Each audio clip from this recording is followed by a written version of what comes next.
Blog Talk Radio, the world's largest online radio network. Welcome, everybody, to Fantasy Football Tonight. I'm your host, Todd the True Guru Farino, and, of course, as always, I will be joined by my co-host, Mr. RC Rizza. We're going to have a pretty nice show planned for you today with all sorts of amazing fantasy football talk, if you know what I'm talking about. Before I get into, of course, the whole show, I want to remind you that we have the Fantasy Football Tonight Blog Talk Radio Listener League.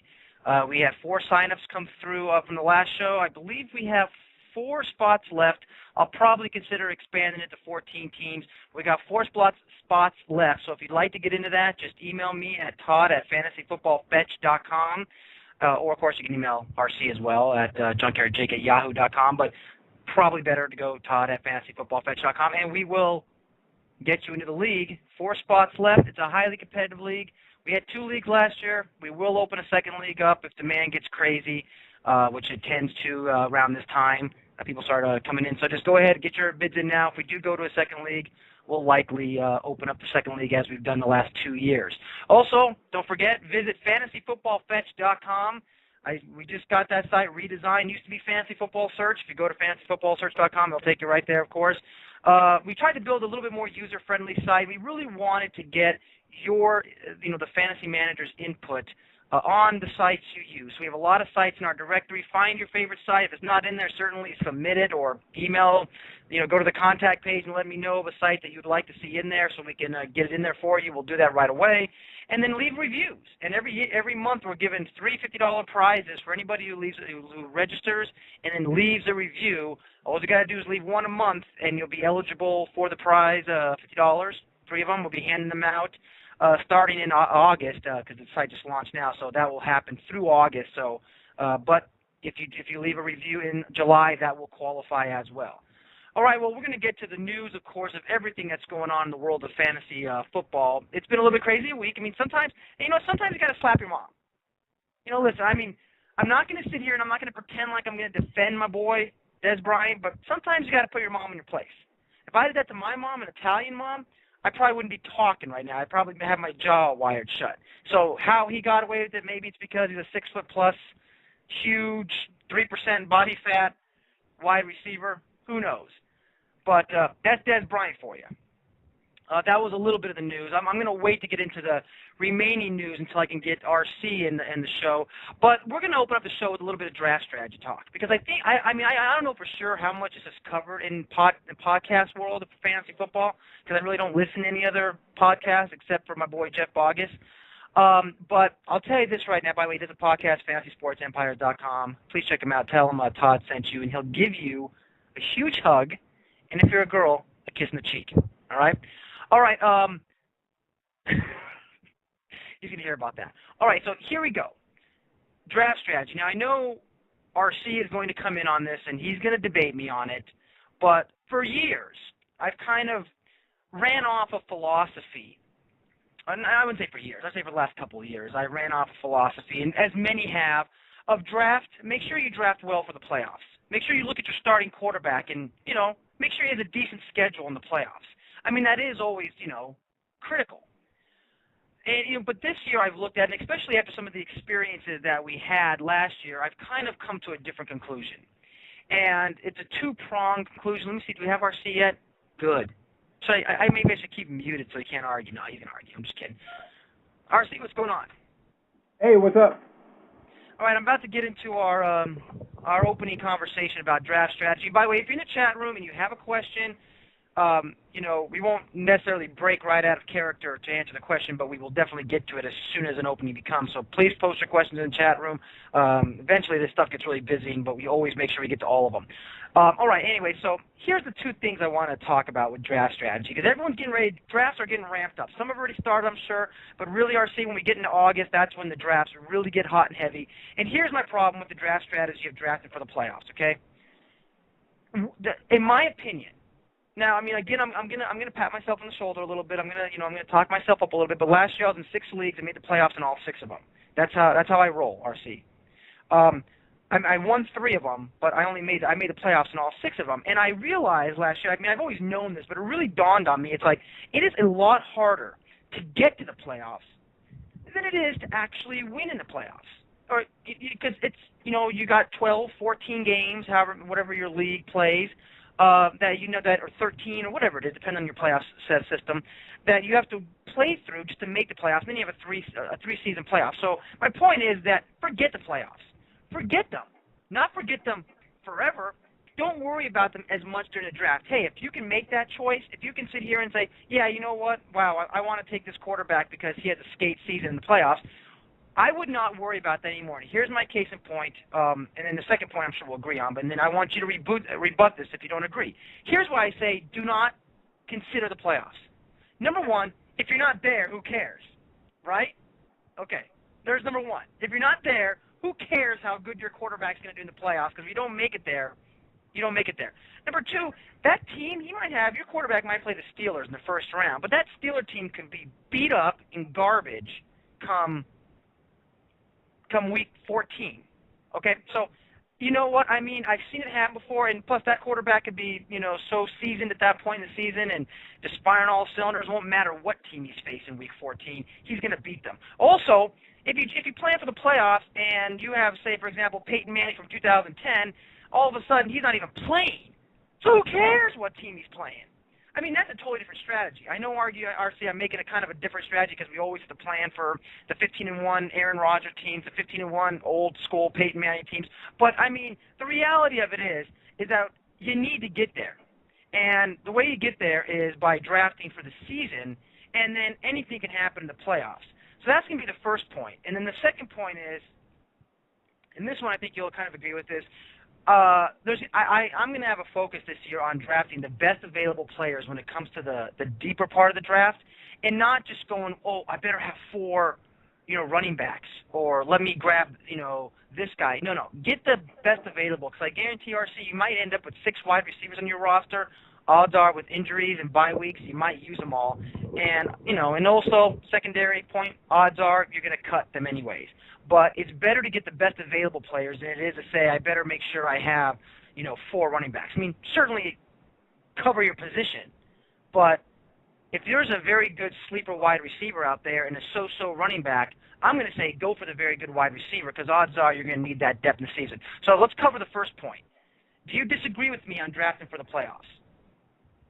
Well, yeah, I mean, we've talked about this before, but the challenge for drafting for the playoff, it's easier to even say that you're going to do it than to actually do it. So while you're drafting in no matter what, format or context or, basically, I think if it's a live draft or even like an email draft, of course, you have more time to look at things like this, but say it's like a, more spontaneous draft, there's usually no possible way that you're even going to consider drafting for the playoffs.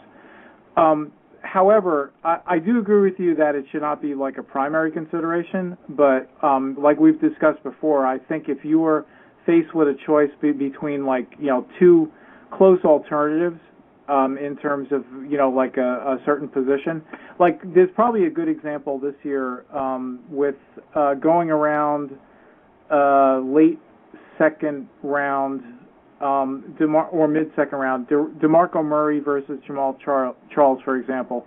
They're going around the same spot, around spot 20 in drafts this year. And when you look at DeMarco Murray, he's got basically a brutal schedule versus the run. At least, judging from how these defenses played last year. Cincinnati, Pittsburgh, and New Orleans. Now, New Orleans is going to be weaker this year in most likelihood, but even so, that when you look at like that, and this is weeks 14 through 16, so he's got to face those 3 defenses, and then Jamal Charles, who's going around the same point, he has an absolutely cake schedule against the run: Cleveland, Oakland, and Indianapolis. So if you had some way of actually, if these were 2 players that you were targeting and you were faced with a choice between these 2 players, and you're a little biased towards DeMarco Murray perhaps, both these players are very similar. I mean, they're very dynamic when they're healthy. They're difference makers. and they're also vulnerable to injury. So I mean, these guys are very, very similar, I would say. But if that's going to be the deciding, I would go with Jamal Charles based on this additional piece of information. It wouldn't be like, my primary consideration, but my point is, like, if you're faced with a choice between two very close players and you have the time to actually look at their playoff schedule, and there's a huge difference, then I would go towards the player with the easier playoff schedule. But by the way, we do have a comment at a chat room. I like to get to the comments, especially when they agree with me. If you agree with you, I probably would ignore it. But James in the chat room says drafting for the playoffs is kind of like drafting to consolidate or break up bye weeks. You're going to end up passing on better players or reaching too early for players. And I agree with them on that, because it's like what you just now said right there is you have Jamal Charles and you have DeMarco Murray. Obviously, because of Jamal Charles' recent problems, injury for both these players is a major concern. They're both genius running backs, though. Then, of course, and after you get past, okay, what's their injury status? What's their teams they're playing for? Clearly, there's an easy pick here. Actually, there's not. But the reality of it is, if I decide on taking Jamal Charles because he has a softer playoff schedule, I could be burning myself during the weeks because I could end up losing because he has somewhat harder of a regular schedule. And I love strength of schedule. I'll tell you right now, I love strength of schedule. I love using it as a draft tool. But you're right. You make a good point. It's like when you have a regular snake draft, RC, you got a minute, sometimes at most 90 seconds to decide. And to go and to start looking at every player you're looking at and then try to analyze their strength of schedule, you better know that strength of schedule before you go into the draft. And that's the last piece of advice I'm going to give here. If you're going to use strength of schedule, you've got to know it for every team. You don't got to know it for every player. You just got to know it for every team. You got to know if you're drafting Des Bryant or DeMarco Murray. You better know the strength of schedule for the Dallas Cowboys. And so RC makes a great point there with their playoff schedule. Why you're concerned about New Orleans, I'm not sure. I mean, half their defense is going to be sitting in Cabo San Lucas watching this year's season, so that's probably not a very good one. But anyways, I think you should, really be more focused, like I said earlier, on making sure you're going to make the playoffs and not making a boo-boo, like James says, that could cost you even the chance to make it that far. What do you think of the second point, as far as picking, not so trying to fill all your positions at the end of the draft, as opposed to picking the best available players that are left? Well, I mean, James's point, remember, I mean, we're talking about a subtlety that probably isn't considered or that important to most people drafting. I mean, this is a nuance. What James's example is probably, like, for example, Darren McFadden is going around the late first round this year, and Jamal Charles is going at towards the end of the second round. James is kind of referring to, well, if there's, I'm in the late second round and I've got Darren McFadden and Jamal Charles, I'm going to take Jamal Charles over Darren McFadden. And no, I absolutely would never do that, regardless of the schedule. I'm talking about guys who have around the same average draft position, who you're evaluating very closely, who are equal in pretty much everything else, offensive lines, susceptible to injury, looking at how they're doing in the preseason, whether or not they're coming in out of shape. I'm talking about they're pretty much a dead heat. And that's why this is like, you only do this as like a last resort, and this is like an example of maybe a hypothetical case where it would actually be relevant. I mean, another example might be, for example, as you would imagine, Rob Gronkowski and Jimmy Graham are going extremely high this year for tight ends. Actually, it looks like most drafts they're going around the mid-second round, both these guys. If you wanted to draft a tight end in the second round and you had a choice between Jimmy Graham and Gronkowski, they're very close. Obviously, I mean, wouldn't you agree? I would jump all over Gronkowski before Graham, but yeah, they're very. I mean, you really can't go wrong with either one of them. So I'll agree for point and sake. Yeah, They are. Okay, so I mean, if I want to draft a tight end in the second round, and I had these two guys to choose from, it's a tough choice. Obviously Gronkowski was unreal last year and demolished like the touchdown record, but Jimmy Graham could very easily do that this year. I mean, he's that talented. Matter of fact, I mean, player-wise, my personal preference is actually Jimmy Graham. But anyway, say you're evaluating them dead even, and once again they're going in around the same draft position, and then the last deciding factor that you could use to choose is strength of schedule. You would say that, well, New Orleans has a slightly better strength of schedule, and I'm going to choose Graham over Gronkowski. So that's just an example. But once again, these are, there are bigger issues, and this would be just like a nuance. I would be just absolutely floored if people actually are. I mean, it's amazing to take a tight end. The times have changed. The tight ends are now, I mean, I've been studying, obviously, the ADP and doing my mock drafts, and most of the mock drafts that I've seen, I haven't seen Gronkowski go yet, except for the third round. But it used to be that you didn't even consider a tight end until the fourth round, but now you got two tight ends even going to the second round, and that's a little weird. I'm not sure if I like that. I'm not sure if I'm going to, be wanting to fill the tight end slot in the second round, even with Gronkowski. I mean, hey, you know what? Obviously, he's the top tight end in the league, but tight ends are kind of fishy players sometimes. I mean, granted, Gronkowski and Jimmy Graham have all talent in the world. I mean, is this something you would do? Just, I know we're getting a little off topic here, but since you brought it up, if Gronkowski's available in the late second round, is that who you're going with, or are you going to go with more of a traditional pick?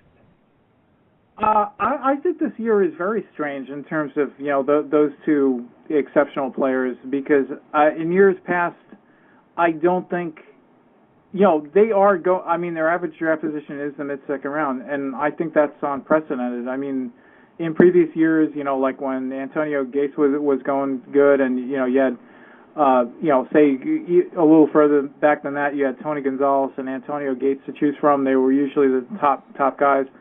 More recently, before his injury, Dallas Clark was, pretty coveted earlier than usual. But that always happened third and fourth rounds, like you're saying. This year, these guys are being valued in the mid-second round. And to be honest, when you look at like what you can have a choice of, in the second round this year, just going down what's happening. You've got a rookie running back in Trent Richardson, Larry Fitzgerald. Trent Richardson is expected to be the feature guy in Cleveland, but once again, this is Cleveland. So, and also he's an unknown commodity, so he's a risk. Larry Fitzgerald, as great as he is, still has questions at the quarterback position. Cam Newton is going in the second round. Was he a fluke? Definitely not, but is he going to be able to do what he did last year with a Steve Smith that's slowing down and really no other receivers besides Steve Smith? That's a little bit of a question. Adrian Peterson, he's got a huge question mark surrounding him. Matt Forte seems pretty safe. Then once again, you've got the two tight ends going, and then towards the end, Marshawn Lynch is risky, especially since Seahawks drafted a pretty good backup behind him, and Marshawn Lynch is once again in some kind of legal problem. DeMarco Murray, Jamal Charles. So, this is what the second round is looking like. So, honestly, two of the safer guys in the second round are probably Jimmy Graham and Rob Gronkowski. But like you're saying, that is very strange. It is. But you make a great point, though. And it's something that, if you remember a few years ago, I think in 2009, might have been 10, but I think it was 2009, where I just said I refuse to want one of the top picks. I'll take a late, like the 10th pick in a 12-team draft, and I'll go wide receivers. And I remember in one of the expert leagues we were in on CBS Sports, and I went with I think Moss and Fitzgerald. and wrapped around 10 in the course. Then when my pick came back around, I think that's when I got Fitzgerald, or excuse me, Moss. And of course, they ended up having great years, both of them. And it was, and I ended up going all the way to the almost to the championship in that game, and got upset. But I mean, I'm not going to say I did that because of those two guys. But the point is that a lot of these running backs get hurt, and I think it's insane right now when you're looking at a Trent Richardson going around. His ADP is right around pick number 7. I mean, hey, you know what? He obviously has all the talent in the world. And I'm trying to remember whether it was Alabama or Auburn he came out of. I'm trying to remember which tough school he came out of. Which one is it? I'm blanking on it for some reason. I get those two schools confused. Obviously, they're rivals. Do you remember which one he came out of? Is it Auburn? I'm going to guess Alabama, but I'm sorry, I'm blanking on that too. Yeah, it's one of those two. Probably Alabama if you say it's Alabama. Maybe the chat room will inform me. I just don't have his stats up in front of me, nor do I care to. But the point is, I know how good he is. I've seen him play, and to the show before we get to the players on Draft Smart, because one of the biggest mistakes that people make every year. I mean, a couple of years ago, I told everybody stay away from Ryan Matthews. He's a Fresno State boy. Not a lot of tough competition. In the WAC where he came out of. I mean, I'm down here in Las Vegas. Trust me, the WAC is a big time down here, along with the Mountain West. So, I said just give him some time to get seasoned into the NFL before you go jumping on him in the first round. And of course, he had a horrendous rookie year, at least as far as the number 1 draft pick is concerned. I mean, a number 1 draft pick in fantasy, I'm talking about. And a lot of people paid the price for him. Don't repeat the same mistake. Let somebody else take a risk on it. And I'll get you in on his one right now, RC. Let someone else take a risk on Trent Richardson. You go and you get your Chris Johnson or your Calvin Johnson. Why Trent Richardson has a higher ADP than Calvin Johnson? I mean, it must be a non-PPR league because that blows my mind. Am I crazy, RC? Am I losing it here and seeing this? Well, no, Trent Richardson's a great player. I mean, he looks like as close to a sure thing as, they're usually... Bama. Oh, by the way, it is Bama. Just let you know. Right. So, I mean, he definitely looks like an extremely talented... I mean, there's a lot to like about him. He's big and he's tough. He's got, rare ability to break tackles that you don't often see. So, and he's going to need that. He's going to need that tenaciousness to play in Cleveland. It's a tough division. And the other drawback is that Cleveland, at least they're expected to have a fairly bad offensive line again. So he's got his work cut out for him. But consistent with our last discussion, he does have a little bit easy playoff schedule, so that goes a little bit in his favor. But the larger issue is really what you're saying, and he's unknown really. It's like obviously the odds are he's going to be a productive NFL player, but a lot of us thought the same thing for Ryan Matthews when he came into the league. I loved Ryan Matthews his first year, and he was obviously a huge disappointment. Ironically, this is the year to draft him. I think he's going really high this year. It looks like he's going around number 6 or 7. But anyway, with Trent Richardson, he's not in a great team situation. I agree with you. I think unless you're in a dynasty league, in that case you move him up a bit. But otherwise, yeah, I would rather if I was faced with a decision. If I really wanted a running back in that position, I would, honestly, I'd probably take Forte, even though he's being drafted five spots lower. I think he's safer. Let me interrupt you for a second, because at the beginning of this whole this whole dialogue you went into, I kind of heard this blah blah blah blah blah.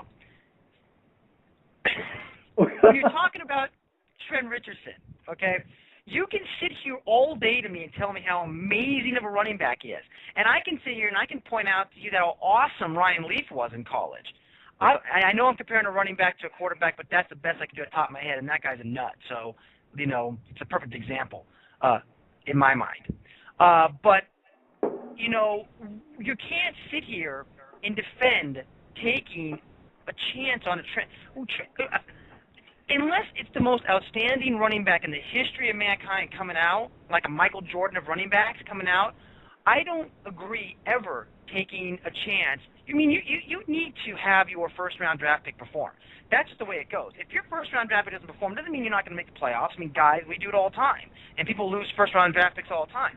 But if you want to win the championship, you need a good first-round draft pick. And if Trent Richardson turns out to be a 750-yard, 900-yard, even a 1,000-yard running back, but maybe only gets 2 or 3 touchdowns because of that anemic offense, and like you say, that anemic, even more anemic offensive line, then, you know, it's going to be really bad for you. And you're right, I'd rather go for a guy like Forte. You know what you're going to get out of Forte. As a matter of fact, I'm quite excited about Forte this year, as I have been in years past.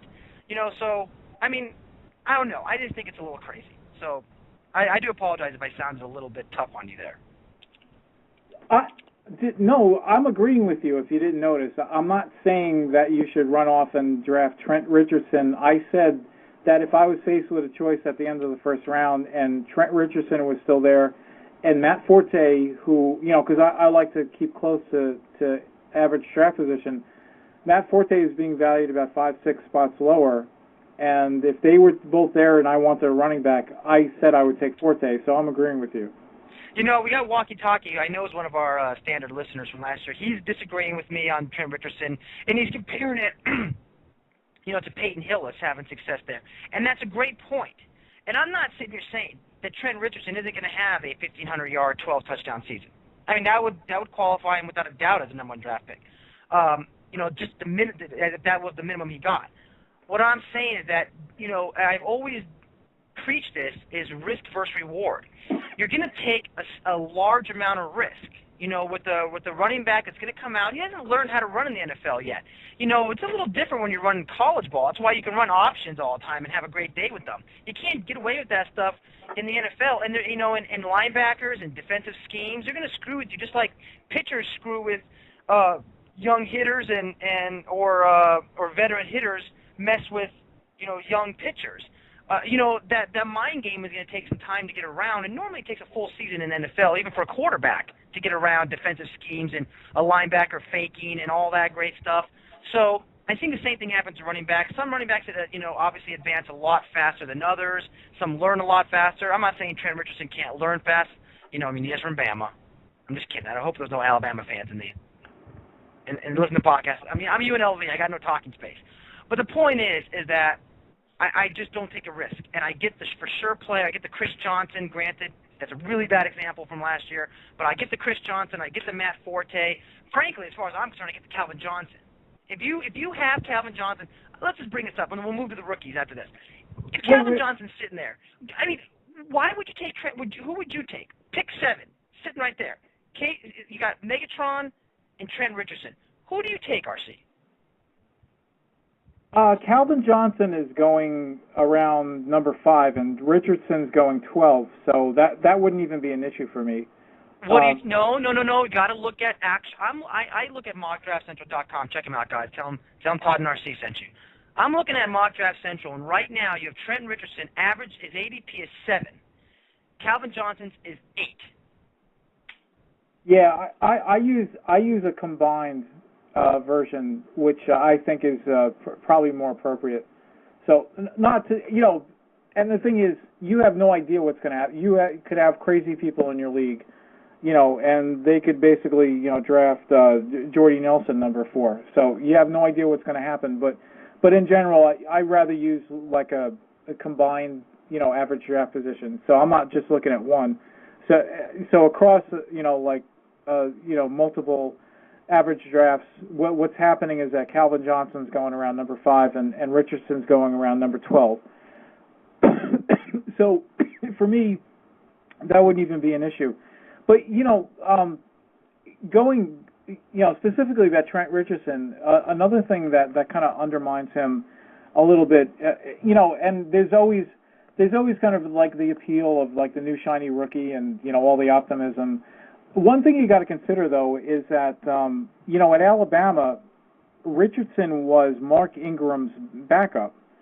Now, I wasn't crazy about Mark Ingram coming in last year, but he was the most highly regarded running back. And, you know, granted, this was the Saints, and they have a you know, somewhat unpredictable, strange running back rotation. But obviously, Mark Ingram didn't look very good last year. He didn't look like, you know, some powerhouse franchise running back by any stretch of the imagination. So if Trent Richardson was his backup, I'm not sure what that really says about him. So, I mean, that's another thing to consider. if you're just going to go on, the scouting reports, at least look up some YouTube, footage of Richardson, see if, you really like him, his playing style. One thing that is apparent is, he's a wrecking ball, and he's, somewhat similar, I would say, he's smaller in stature, but similar to like maybe Steven Jackson in terms of running style. He's not going to run away from you, but he's going to run over you, and so there's a lot to like about him. But also do consider that even though Alabama, tough conference and they have a tough schedule, Richardson was Mark Ingram's backup.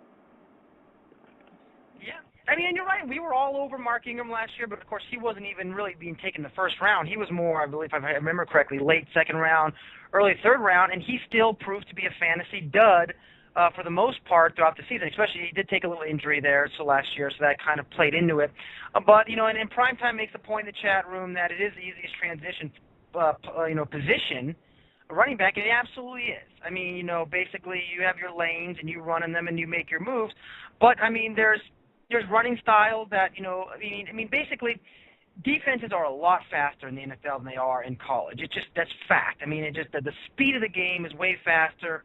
And for running backs, when they go out there and they hit that hole, they expect that hole to be a little bit more open because of what they saw in college. It's not quite. They have to adjust. Either way, I mean, I don't even care. Obviously, we've seen running backs come out in their rookie year and have great seasons. It always depends on the O-line you have in front of you, the offense that's really, afforded to you, as far as, is the defense going to be focused on the passing game or on you, whatever. And when it all comes down to is, can that player make the adjustments quickly? I mean, look at DeMarco Murray last year. He didn't start until, I think, week 7, until he came in to even really having too many carries.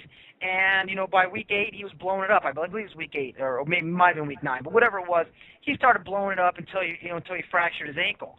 And, so that's an example of a guy who had 6 or 7 weeks to sit here and study the game, watch it, get a few running plays in there, obviously, and then he made the adjustments. And, but the reason why DeMarco Murray had instant success is because he's a straight-up-and-down runner. That's the kind of runner he is, and when you're a straight-up-and-down runner, there's not a lot of adjustments you make. You just kind of bowl over linebackers, and that's why I like DeMarco Murray. I just got to keep my fingers crossed on his health.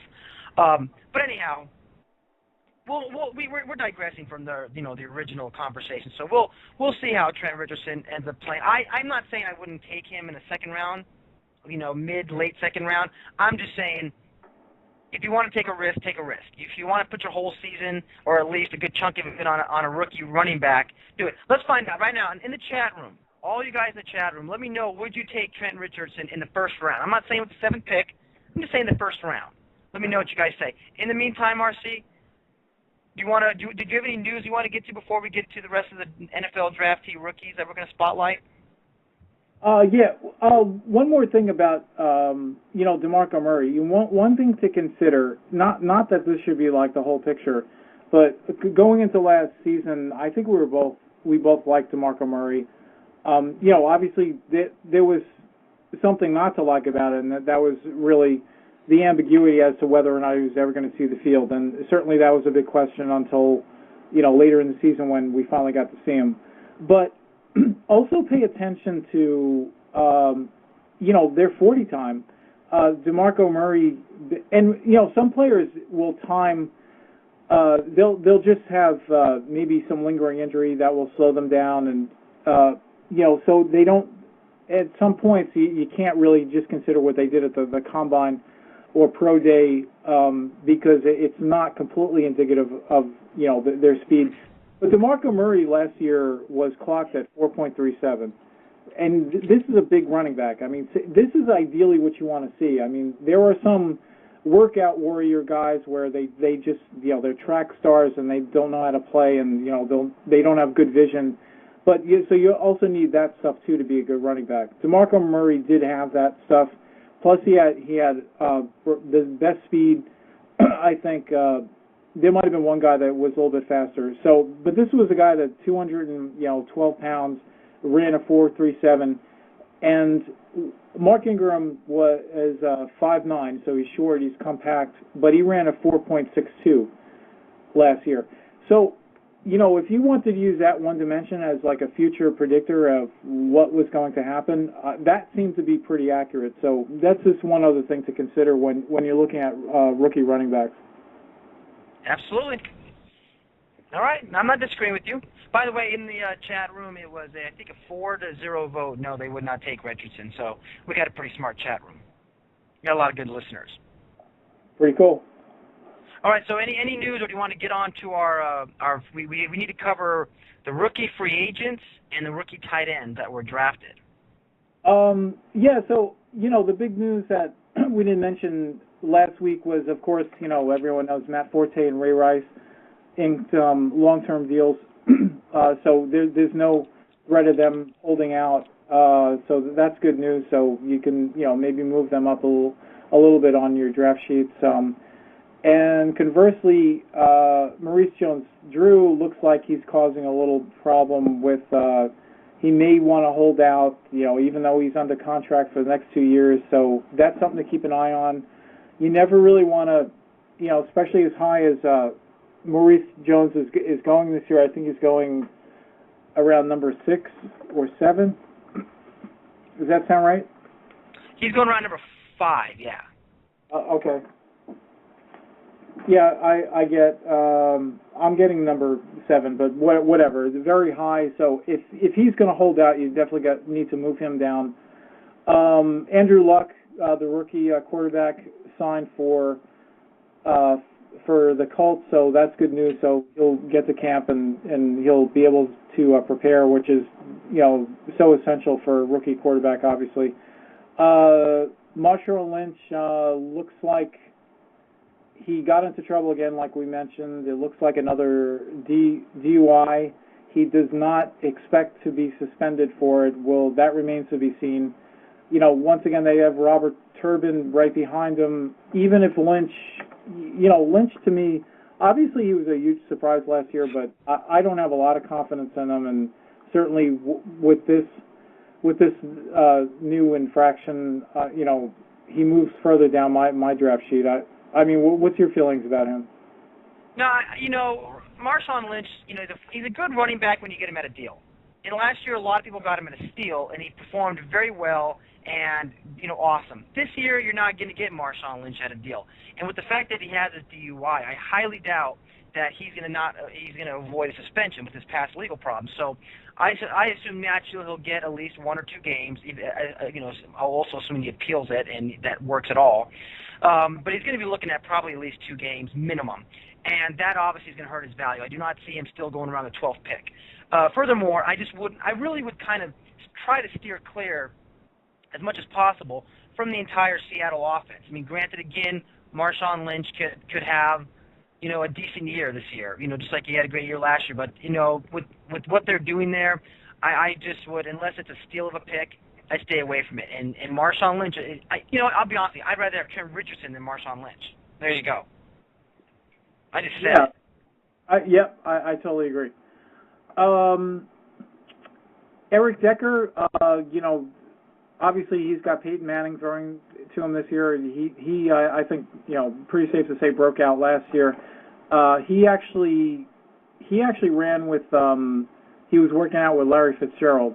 So it looks like, you know, he's definitely trying to take his career to the next level. He looked great last year already. So, I mean, you know, this is a player I think he definitely is undervalued this year, Eric Decker for the Broncos. Another player who is not being undervalued and looks like he should, you know, maybe on his way to a breakout year is Ryan Matthews. Ryan Matthews, if you recall, last year coming into training camp, he was a little bit bloated and out of shape, and, you know, he still had a good year, obviously, but, you know, this year he definitely took it much seriously. He's in much better shape, and if things go well, he should live up to his very high draft position, which, as we mentioned, is around in the 5 or 6 area. Justin Blackmon, the rookie receiver that the Jaguars are counting on, it doesn't look like, I don't think he's under contract yet, and that's a bad sign. And plus, you're talking about the Jaguars' passing game, which is another bad sign.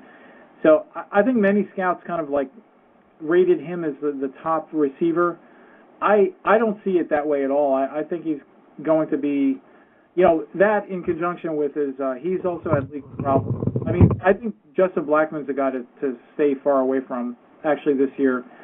He may very well go on to have a good career, but coming out of the gate, it doesn't look like he's going to be really safe. As a matter of fact, even for dynasty drafts, I think I'd stay away from him. Do you have any opinion about Justin Blackmon? Well, I mean, Justin Blackmon's already gotten into legal hot water with the DUI himself, so I mean, I don't know what's going to happen with that. I mean, I haven't. Has anything come about with his DUI issue that he got into? I don't know. I don't know if it's going to affect. Basically, I don't think there's any possible suspension because I think it works on a basis of it doesn't escalate. So your first offense or whatever doesn't mean as much as if you do it 3 times. Well, so yeah, but you never know how much he's trying. Roger Goodell is trying to slap things down on players to keep them in line. So I mean, obviously we haven't heard anything yet. So odds are maybe we won't hear anything.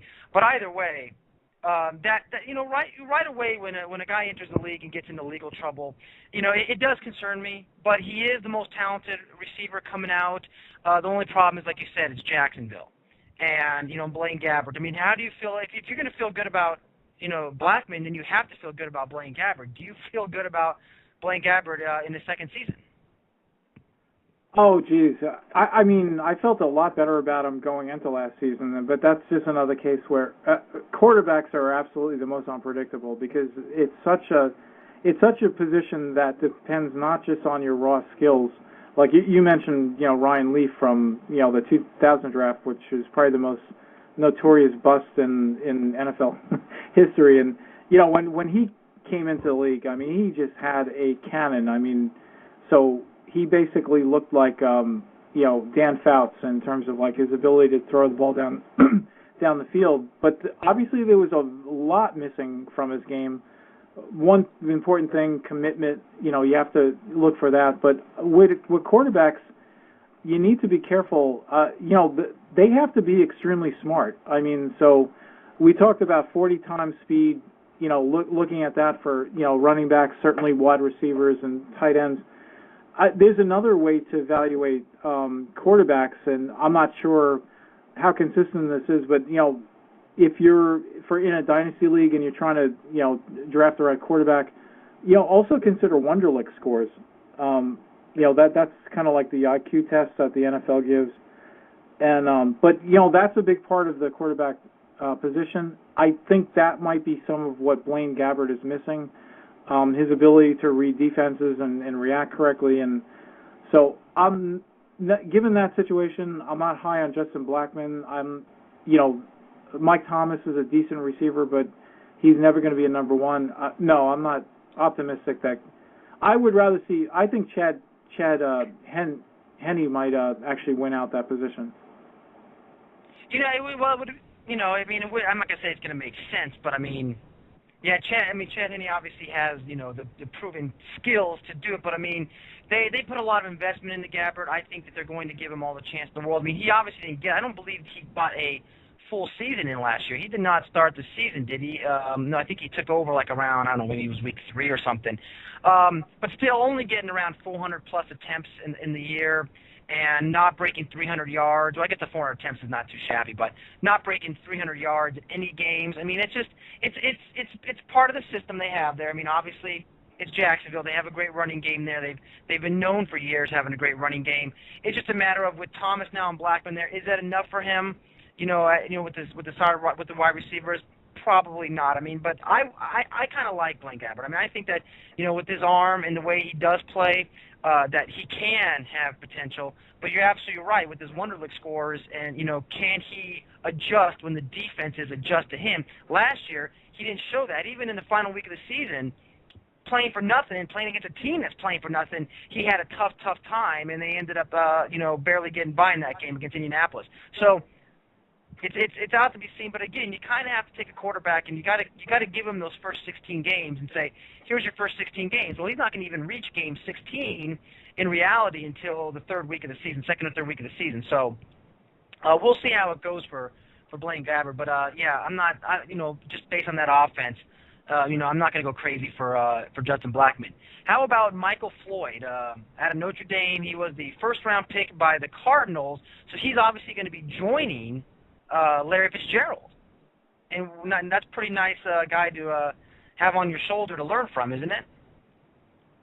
Yeah, it's not really looking great so far for, early on for Michael Floyd. This is another guy that was highly regarded coming in, to the draft, and I think most scouts rated him as like, the second or third best receiver.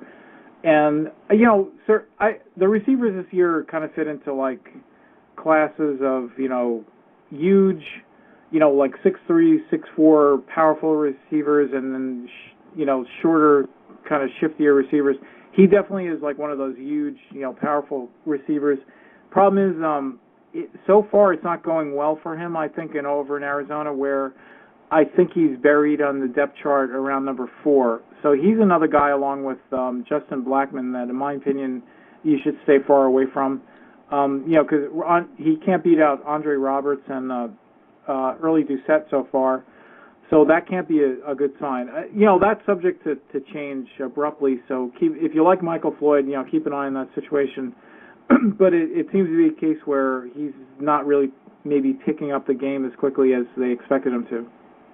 Yeah, I'm not going to, depth charts are nice to look at, but right now I'm not going to put too much into them because, we haven't even had training camp really fully, even start up yet. So I'm going to wait on that. I think once we see him develop and get into some preseason games, we'll see where he stands. They put a lot of investment into him, and I think they're going to want to see it go out there. And Andre Roberts, as much of as an athlete as he is, and the potential he has, it's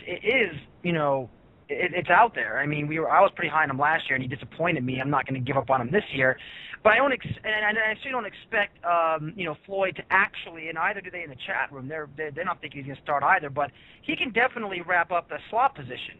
There's going to be 3 wide receiver sets out there, and early Doucette. Let me tell you something. If early Doucette was so good, number one, why did they go out and draft Andre Roberts, and why did they go out and draft now Floyd? Because they're not, I'm sure the Cardinal management, obviously they're thinking, hey, best available player.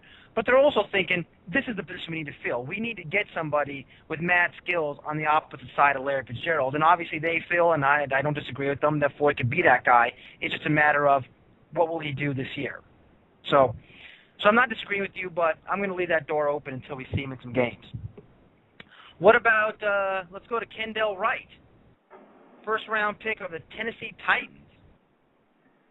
Yeah, Kendall Wright looks really interesting, and he's in a pretty good situation, over in Tennessee because they really have kind of a void after Kenny Britt, and, you might actually want to classify Kenny Britt, at least thus far, as a little bit of a void himself, given his boneheaded, off-the-field antics and unfortunately also, I think he had surgery on both knees during the offseason, most recently in May.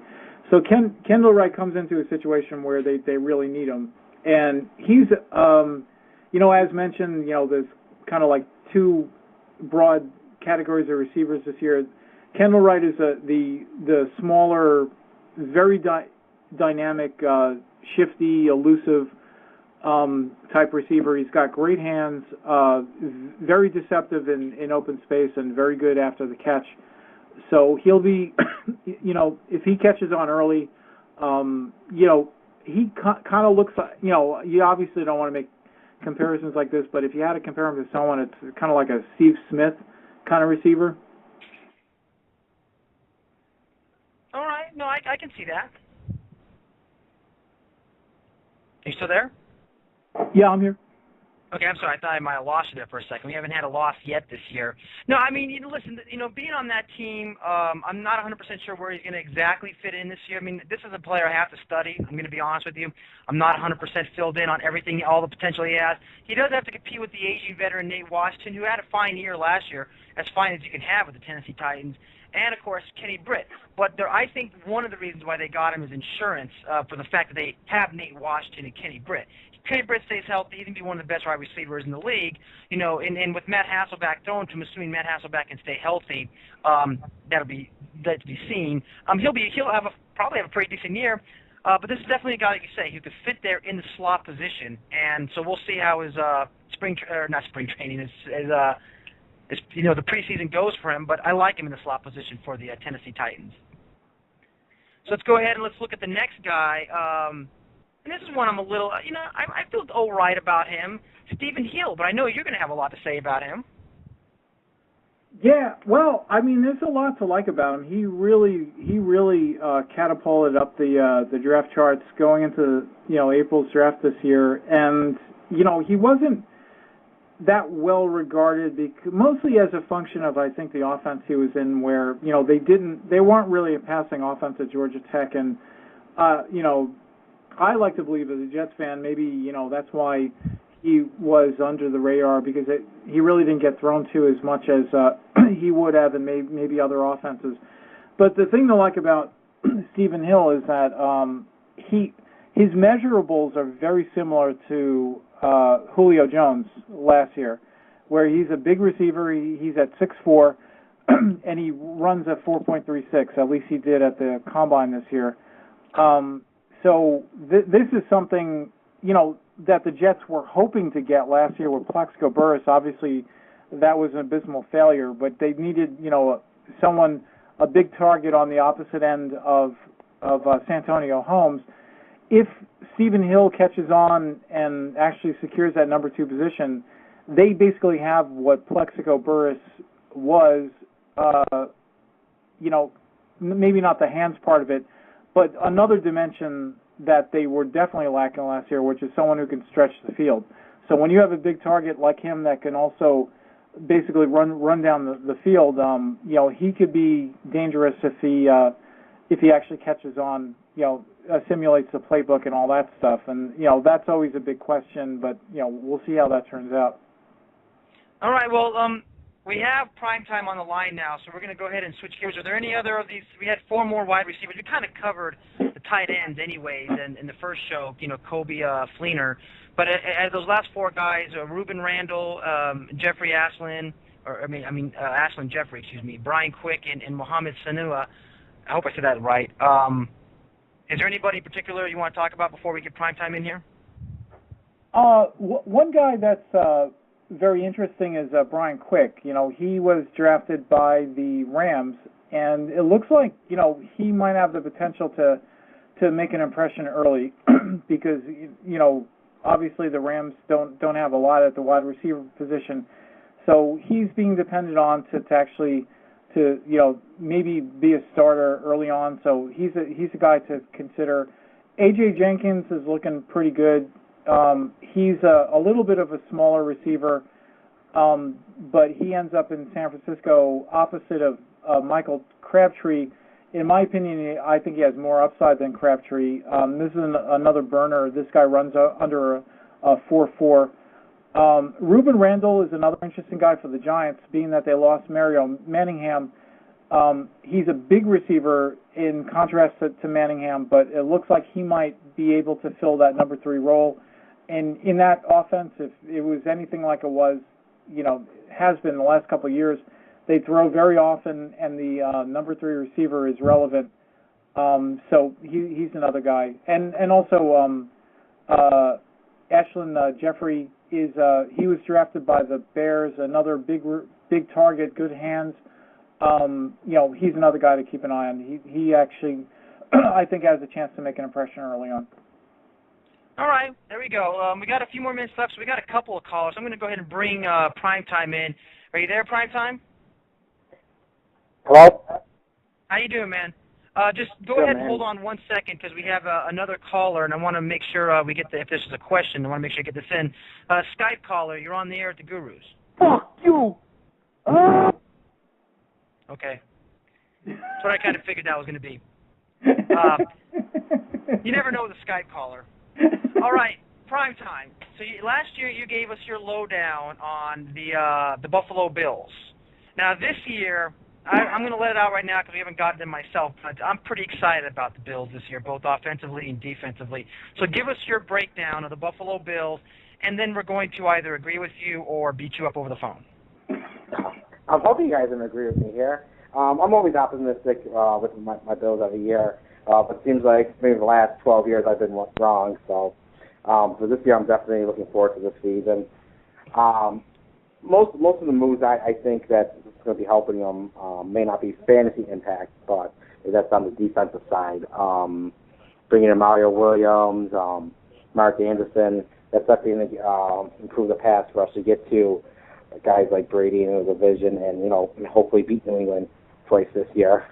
They have a young core at cornerback and defensive backs.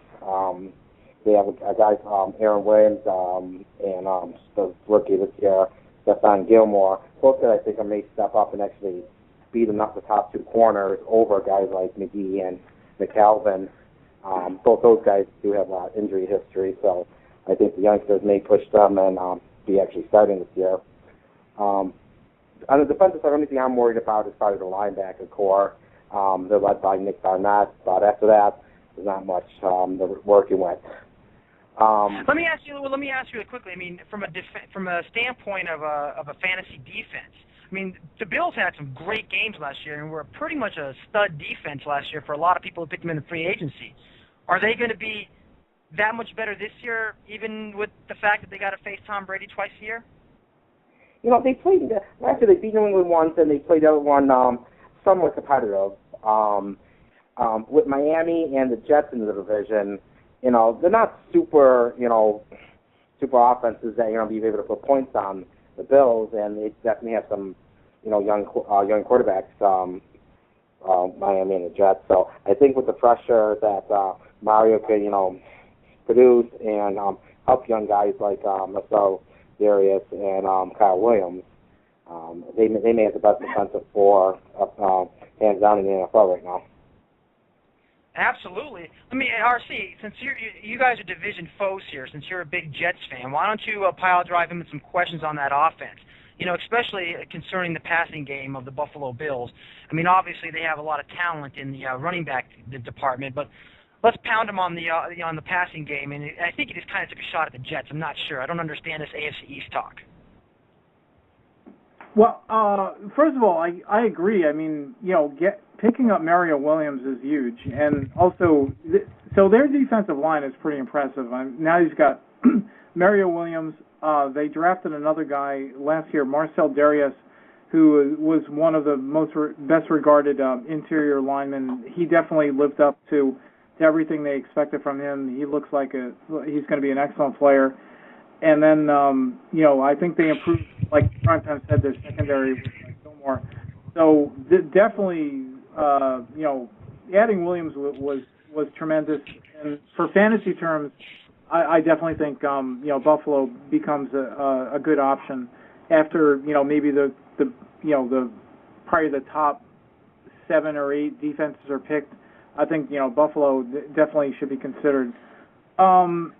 The big question fantasy-wise for I think the Bills' offense, Steve Johnson is a given, and he deserves to go fairly high in fantasy drafts.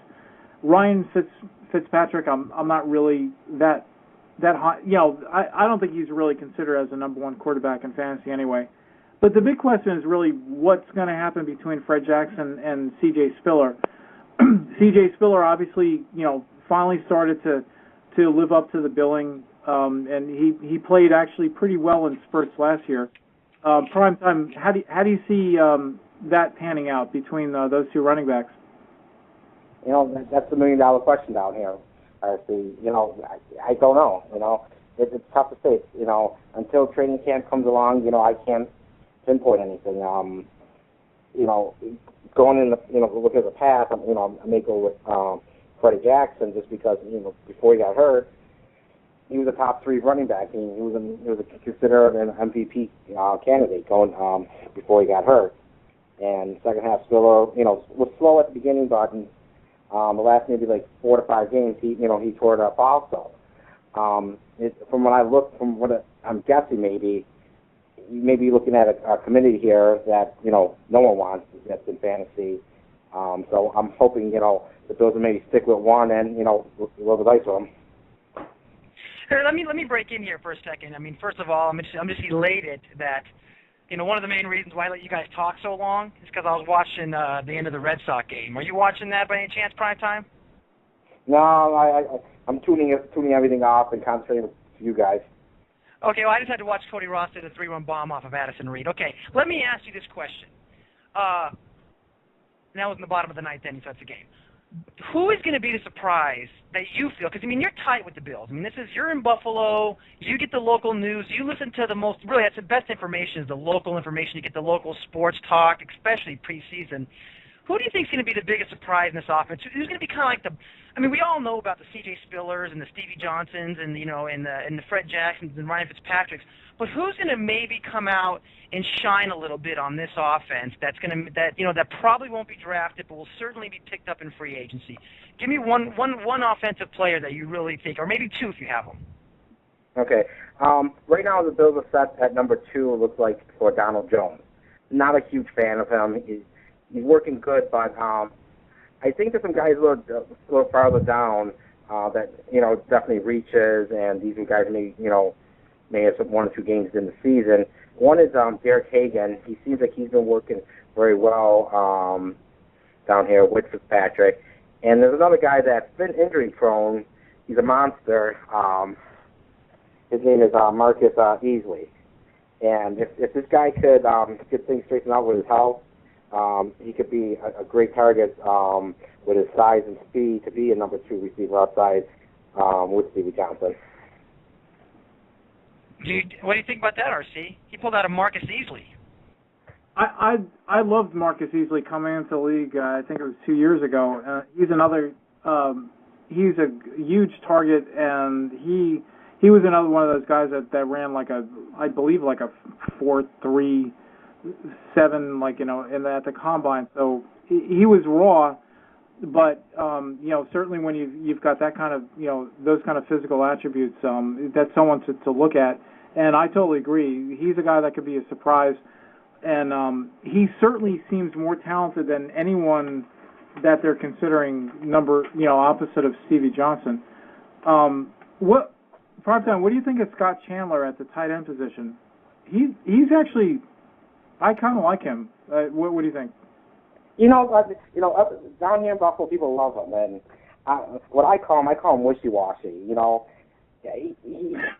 does what he has to do, but I'm not excited about him. I still don't think he's a tight end that they need to move forward.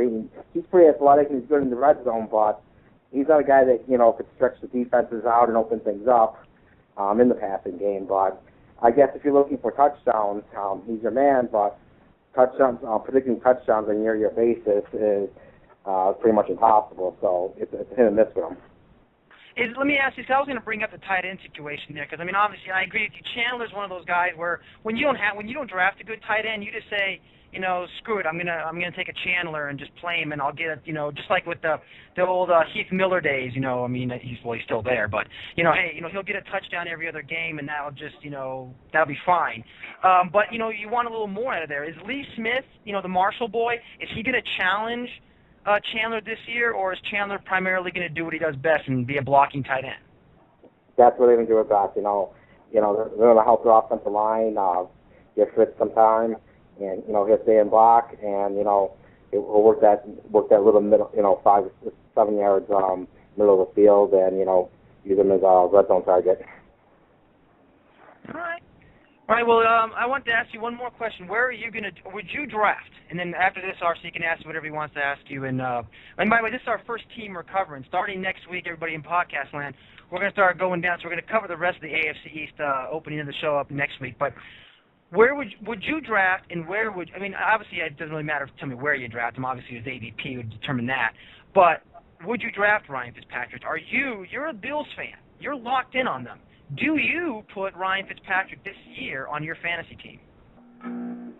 Yeah, I would definitely take a chance on him. He has the upside to put up great numbers.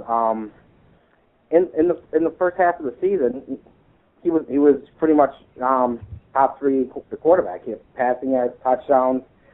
Second half of the season, he didn't do much, but he was playing with 3 broken ribs, and had trouble in passing games. So there's a possibility where this guy could sneak into the top 10 this year, and you definitely get him late, even as maybe like a second quarterback, and you can definitely take a risk with a guy like maybe like Peyton Manning or something like that. And then if that doesn't pan out, you have Fitzy to fall back on. I'm going to be honest. I mean, the reason I asked that question is I'm pretty high on Fitzpatrick this year. I mean, last year he just, he still had a pretty solid year. I mean, the interceptions were way higher than they should have been, RC. But the fact that they've improved the defense, which means he's going to be on the field more, that's the hope, of course. And it also means that they're going to be it's just going to be a different kind of game for Buffalo. And I really see him having a pretty decent time, especially in that division, when he's going to have those head-to-head matchups with guys like Brady and where he's going to need to pass a lot. I do like Fitzpatrick. I would rather have him as my backup, but, if he ends up being my starter because I don't grab one of the top tight quarterbacks early on, Fitzpatrick's a guy. RC, go ahead, take it away, and then we'll be done with Buffalo. Yeah, I mean, I kind of wonder if Vince Young becomes relevant at some point this year. Blog Talk Radio, where millions of hosts and listeners gather.